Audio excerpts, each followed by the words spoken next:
Assalamualaikum warahmatullahi wabarakatuh. Perkenalkan, nama saya Andi Suciatika Maharani dari kelas PJKRI angkatan 25 dengan NIM 2501501229.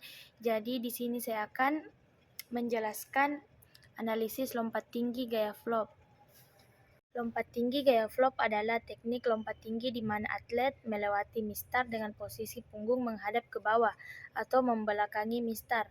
Gaya ini dipopulerkan oleh Dick Fosbury dan menjadi teknik paling efektif karena memungkinkan pusat gravitasi tubuh melewati bawah mistar sehingga efisiensi lompat meningkat. Pertama itu ada awalan atau approach run. Atlet berlari dengan lintasan melengkung menuju mistar. Yang pertama itu posisi tubuh tegak sedikit condong ke dalam mengikuti lintasan melengkung.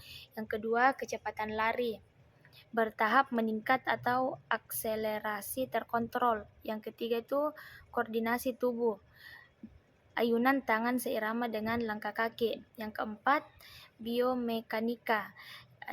Contohnya itu yang pertama gaya sentripetal membantu menciptakan putaran tubuh saat melompat. Yang kedua, kecepatan horizontal penting untuk diubah menjadi gaya vertikal saat tumpuan.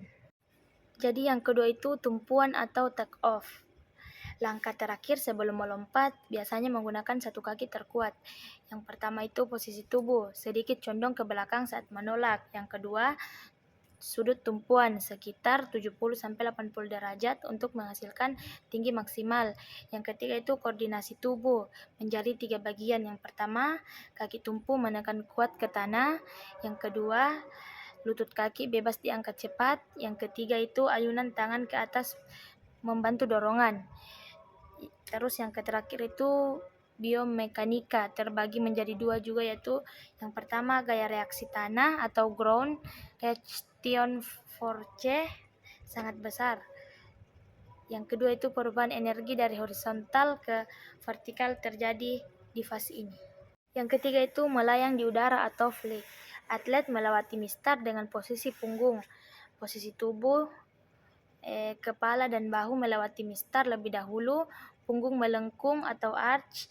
Yang ketiga itu pinggul diangkat tinggi. Yang kedua, koordinasi tubuh atau gerakan berurutan, kepala, ke bahu, ke pinggul dan ke kaki. Biomekanikanya itu pusat gravitasi bisa berada di bawah mistar. Lengkungan tubuh membantu efisiensi ketinggian. Yang keempat itu pendaratan atau landing. Atlet jatuh di matras setelah melewati mistar. Analisisnya itu pertama posisi tubuh, punggung dan bahu menyentuh matras terlebih dahulu. Yang kedua koordinasi tubuh, tubuh rileks untuk menghindari cedera. Yang ketiga itu biomekanika. Yang pertama gaya bantuan diserap oleh matras. Yang kedua distribusi berat tubuh mengurangi resiko cedera. Adapun kesimpulan dan kelebihan teknik gaya flop. Yang pertama itu lebih efisien karena pusat gravitasi lebih rendah dari mistar. Yang kedua, memungkinkan lompatan lebih tinggi dibanding gaya lama. Yang ketiga, memanfaatkan biomekanika tubuh secara optimal. Kekurangannya itu yang pertama membutuhkan koordinasi dan teknik yang kompleks. Yang kedua, risiko cedera jika pendaratan tidak tepat.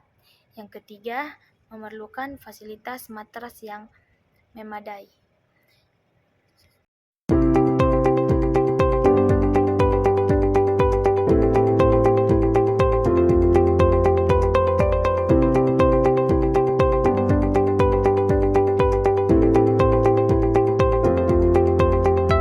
Demikian analisis lompat tinggi gaya flop yang telah saya sajikan. Semoga penjelasan ini dapat menambah pemahaman tentang teknik dan prinsip biomekanika dalam olahraga lompat tinggi. Sekian dari saya, kurang lebihnya mohon dimaafkan. Wabillahi taufiq wal hidayah. Wassalamualaikum warahmatullahi wabarakatuh.